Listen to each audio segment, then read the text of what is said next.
My very earliest memory of rooibos involves my grandmother. I was maybe 5 or 6 years old.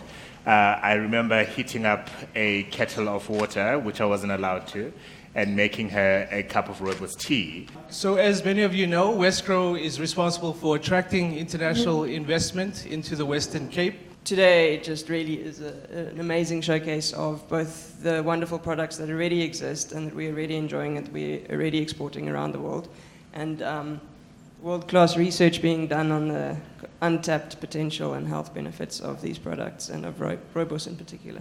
SARC, South African Rooibos Council. We are a voluntary organization of producers, of processors and packers. Our primary job is to do research into rooibos, and for that we need world-class researchers. It's a hell of a privilege to be here, and I think all of us to be in a room with such brainy people. There's a lot of brains here, I can tell you that. I don't think I've ever been in a room with so many clever people. So it's actually a privilege for us to be here.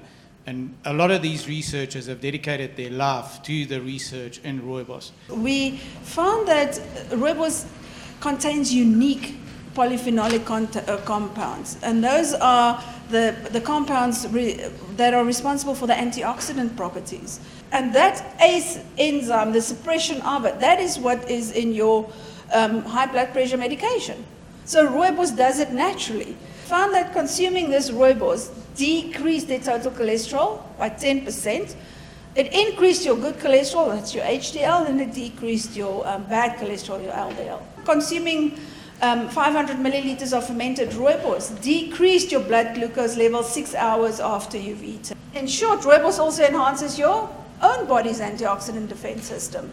So definitely rooibos favors the inactivation of cortisol. Cortisol is your stress hormone. So in terms of the new heart study that we are starting this year over to next year, is all the other studies have been done on fermented rooibos or traditional rooibos. So we are also including this time green rooibos, and we are also including looking not just at damage to lipids, but we're also going to include damage to DNA and damage to proteins. Those are two very important cellular components, and if anything goes wrong with your DNA or your proteins being damaged, down the line there's going to be problems for you. So we see basically that rooibos can have a broad, non-allergen specific suppression of allergic inflammation, and we see this both on basophils and on mast cells, the two key allergic cells at the moment. As we're in the process of getting approval, and we've got support now for a small clinical trial in allergic rhinitis. We've got this very kind of nifty way where we take allergic patients and we literally put house dust mite in their nose and measure how their inflammatory response is, and now we're going to test whether or not we can use rooibos tea to change that and decrease that clinically. Rooibos is not yet included in the EU register of geographical indication. So rooibos, honeybush and karoo lamb is not yet registered there. And that is our next step, and hopefully the final step to get full protection. And we found that aspartame greatly inhibited alpha-glucosidase, which is the enzyme that breaks down your sugars into glucose, which then would delay the absorption of glucose or sugars after a meal. So rooibos is a very good way to push up the phenolic consumption without adding to your calorific intake.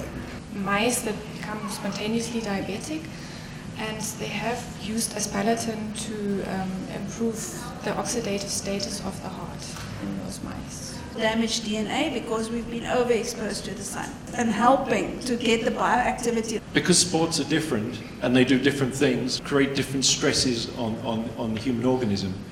And in the studies that we did, there was one particular test where we found consistently an improved performance when people were supplementing with rooibos. We're particularly interested at the moment, is it an anti-inflammatory effect or is it a metabolic effect? Given that there's a lot of information out there about other metabolic benefits of rooibos, it would be difficult to imagine a situation where it wouldn't have an effect also on the metabolism of fat tissue. since the legalization of the pre-exposure prophylaxis in 2016, now people get to take ARVs without even being HIV positive. So then all the more reason to investigate mechanisms of co-treatments with rooibos, or even rooibos as a preventative treatment.